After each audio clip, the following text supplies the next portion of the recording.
예, 이번 세 번째 주제는 다름이에요. 뭐 굉장히 또 원론적인 얘기 나올 수 있을 것 같지만 뭐 페북 사용법도 마찬가지죠. 예, 근데 이 다름과 틀리면 다르다. 이 초등학생들 읊어대는 굉장히 이제 고문이 됐는데 요새 저희 사는 거 보면 말 따로 정말 행동 따로라는 생각이 들 정도로 걱정스럽고 화가 나는데 다름에 대한 우리 두 분 선생님의 또 의견도 한번 좀 들어볼게요. 제가 먼저 말씀드리면 이게 저는 이제 외국에 제 20대 중반에 이제 군대 갔다 와서 한국을 떠난 이후로 계속 외국 생활하다 보니까 한국에서 사회생활을 해본 적은 없거든요. 이제 그러니까 모든 게 이제 제 입장에서는 그냥 관찰이 돼요. 제가 경험을 한 게 아니고. 그러니까 두 분이 그냥 한국에 계시면서 자연스럽게 경험했던 일이 저는 주워들어서 아는 거지 이게 제가 체험한 건 아니에요. 네. 그래서 이게 관찰자 입장에서 보면 이게 최근 몇 년 사이의 변화인 것 같은데 그 다르다 틀리다를 명확하게 구분하는 문화가 분명하게 나타났더라고요, 한국에서. 그래서 이제 그래서 방송국도 이제 자막을 하면 그래서 이제 틀렸다 이러면 이제 다르다 뭐 요거 이게 해주잖아요.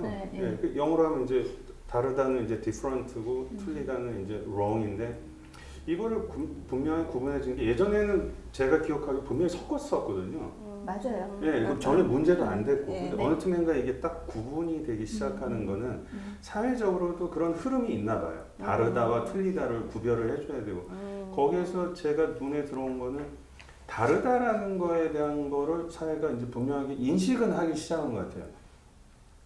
나와 다른 상대에 대한 어떤 뭐 인정, 존중까지는 뭐 잘 모르겠는데 그건 가는 과정인 것 같고 이렇게 차이라는 거를 우리 사회가 조금 좀 분명하게 인식을 하고 받아들여야 되겠다는 문화는 사회 전반적으로 나타나는 것 같고 그럼 SNS에서도 좀 그런 트렌드도 좀 있는 것 같고요. 저는 항상 강의할 때 그 첫 시간쯤에 학생들한테 정말 유치원 같은 질문을 해요. 너 무슨 색 좋아해? 무슨 색 좋아해? 이렇게 물어보면 좋아하는 색깔은 다 다르잖아요. 그러면 이번 학기 내내 그냥 질문이 있거나 내가 말하는 것에서 혹시 다른 생각이 있으면 교수님 나는 빨강색이라고 생각하는데 왜 노랑이라고 하세요라고 자유롭게 말하라고 해도 그러나 그게 잘 안 돼요. 아무래도 교수와 학생 사이라는 것 때문도 있지만 그 자유롭게 말하는 게 아직은 많이 익숙하진 않은 것 같아요.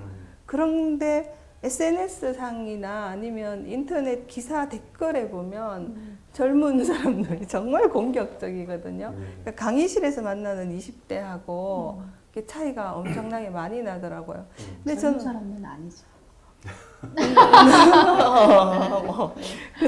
근데 저는 그것도 나쁘지 않다고 생각하는 게 제가 계속 특정 지역에서 조금 다른 정체성으로 살다 보니까 힘들다고 하는 것처럼 다른 사람들이 있는 게 되게 즐겁고 다채롭고 신나는 일이잖아요.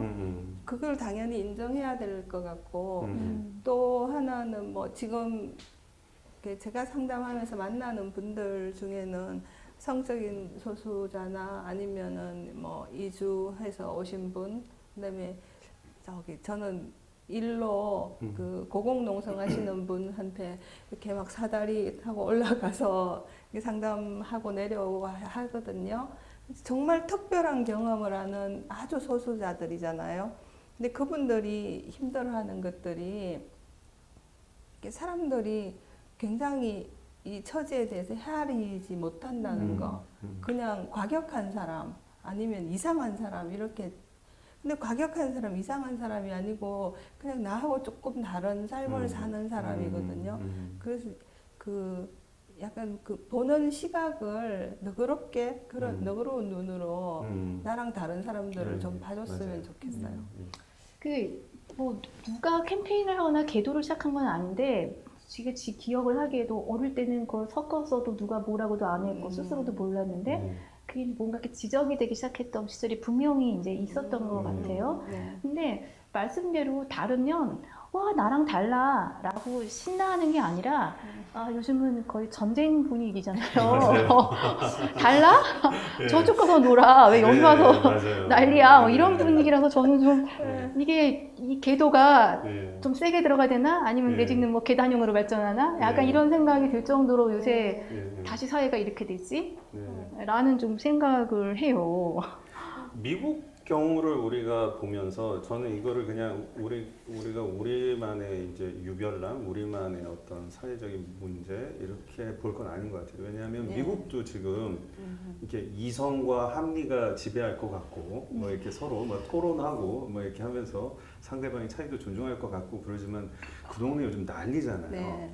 예, 그 우리보다 어떻게 보면 사회가 더 완전히 갈라져서 그래서 이제 트럼프를 지지하는 세력과 이제 반대하는 세력의 그런 혐오와 이제 대립, 뭐 상대에 대한 증오 같은 거는 사회적으로도 큰 감당이 안 될 정도라고 하더라고요. 네. 미국 사람들이 네. 칼럼하는 거 보면은 이런 미국이 아니었다. 우리가 그 저기 만들었던 미국은 이게 그렇기도 하고 거기도 이제 세대 간에도 부모 세대가 이제 그 밀레니얼 세대 뭐 Z 세대라는 그쪽과의 대립도 우리 사회만큼 격화되어 있는 것 같아서 이렇게 차이를 우리가 얼마나 수용할 수 있냐 차이와 다름을 그거는 모든 사회가 안고 있는 과제 같아요.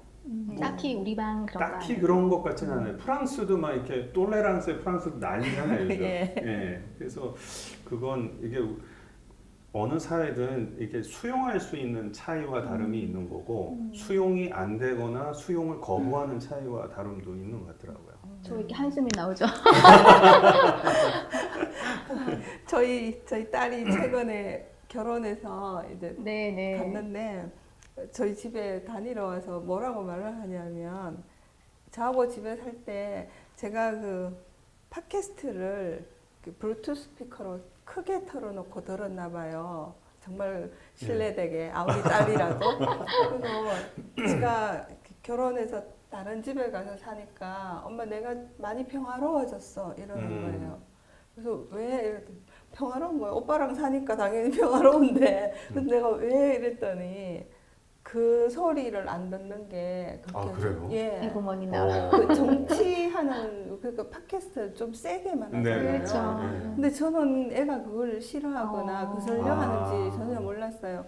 그래서 그 우리 세대가 굉장히 정치 지향적인 면이 좀 있는 거 아닌가? 예, 그 생각까지 좀 하게 됐었어요. 굳이 혼자 듣거나 안 들어도 되는데 그걸 배려 없이 아무리 가족이고 딸이라도 안 그런 줄 알았는데 제가 저한테 좀 실망하고 반성도 좀 하게 됐어요. 저도 반성해야 될 것 같아요. 저는 네. 한국에 와가지고 제 딴에는 이제 그런 게 사회적 이제 예의라고 생각하고 이제 우리 시니어들이 이어폰 없이 듣는 분들 있잖아요. 예. 유튜브 크게 예. 틀어놓으서 제가 이 지하철에서 가서 보는데 저는 또 그걸 보면은 가가지고 꼭 한마디 해요. 아니 나쁘게는 안 해요. 네네. 저기 여기서는 하면 다른 분들 다 좀 꼭 참고 계신데 소리 좀 줄여주세요. 아니면 이어폰 없으시면 있으시면 좀 껴주세요. 이렇게 가서 한 마디씩 하는데, 그러니까 그 저의 모습이기도 하겠네요. 저도 막 집에서 크게 틀어놓고 있거든요. 네, 정말로. 가족끼리도 예. 네. 저 진짜 깜짝 놀랐어요. 네, 저 정말 그러니까 그 다름이라는 거는 네. 사실은 타인도 아니고 안에서도. 예. 네, 맞아요. 근데 네. 부부간에는 사실 극렬하게 다름을 갖고 싸우기도 하는데 부모 자식은 조금 봐줄 수도 있지만 아니 부모 자식도 또 다른 걸 두고서는 틀렸다고 얘기하고 왜 이렇게 감정적으로 갑자기 막 무슨 일이 있으세요? 아닙니다. 네 그래요. 근데 정치는 제가 이제 두 분보다는 좀 아래 후배지만 저희는 나름 억압된 정치 사회에서 살았기 때문에 약간 지금 저는 이제 윗대 선배들을 보면 그 해방감, 쟁취한 정치민주나 언론 자유에 대한 것들을 충분히 만끽하고 계시는 느낌을 좀 제가 받고요. 젊은 세대는 그게 그럴 이유가 없잖아요. 그럼 당연한 거라고. 당연하다고 예. 생각하는 거죠. 그래서 지금 제가 아까 페북 얘기로 돌아가면 페북에서 저는 정말 하고 싶은 얘기가 안 물어봤거든요. 예. 그러니까 안 물어봤는데 내가 쓰는 거예요. 예. 그러니까 안 물어봤는데 내가 썼으면 거기 공감이 얼마가 되든 반론을 제기하든 좀 감수를 해야 되는데 네. 감수 못하고 이제 예. 이렇게 혈압이 상승하시는 느낌적 느낌을 좀 받을 때가 있어서 네. 그래서 결국은 이제 그 다름이라는 것도 그런 연장선에서 보면 훈련이 확실히 덜 된 네. 우리 세대들이 더 많이 이제 광폭하고 있는 게 아닌가 네, 일리가 있네요. 이런 생각을 네, 합니다. 맞아요. 네. 그러니까 젊은이들이 정치에 예민하지 않은 이유는 그들에겐 그닥 중요하지 않아요. 민주화 이후에 네. 태어나고 네. 그게 당연하니까 저희 때는 누가 네. 잡혀갔잖아요. 누가 죽을 수도 있잖아. 네, 누가 좀 그럼요. 죽어서 그게 그렇게 하고. 일상적인 경험이라서 맞아요. 네, 그래서 뭡니까? 저희 지금 양해 구하나요? 젊은 친구들에게? 아니, 불안을 느끼는 음. 대상이 그냥 달라진 거지. 사실 좀 오해하자면 요즘 애들은 뭐 우리 덕분에 편해 그거 아니고 우리는 사회 체제나 뭐 민주화 이런 것 때문에 불안하고 그다음에 어떤 친구는 목숨을 잃기도 했지만 사실 이 시대 젊은이들이 저는 제가 20대 때보다 훨씬 힘들어 보이거든요. 삶 자체가 더 불안해진 것 같아요. 기본적으로는 취직하거나 아니면 일상생활을 유지하는데 드는 비용 면에서도 굉장히 이게 많이 들게 됐고 그 상대적 빈곤감을 느끼는 정도도 요즘 학생들은 굉장히 많이 힘들어 하거든요. 예, 예. 근데 라떼는 저는 어떤 친구가 부자인지 그거 몰랐어요. 아셨어요? 누가 부잣집 아들인지 뭐 이렇게. 예, 저희 네. 과의 친구 하나는 아버지 차를 갖고 왔는데 예. 멀리 주차를 하고 예. 그때는 맞아요. 그런 문화가 학교에 있었죠. 그걸 재면 비난받는 세대. 아니 학교에 차가 못 들어왔죠. 네, 어디 가냐 네, 학생 맞아요. 차를 예. 타고. 그리고 막 돈 많다고 자랑하거나 그런 예, 거 예. 아니었는데 요즘은 자기가 쓰는 물건, 그다음 향유하는 문화 이게 다 부하고 관련되어 있어서 그 차이를 굉장히 이렇게 많이 느껴요. 요즘 젊은 세대는. 그래서 제가 20대 때보다 지금 애들이 더 행복한가 이게 저는 미안한 점이 굉장히 많아요.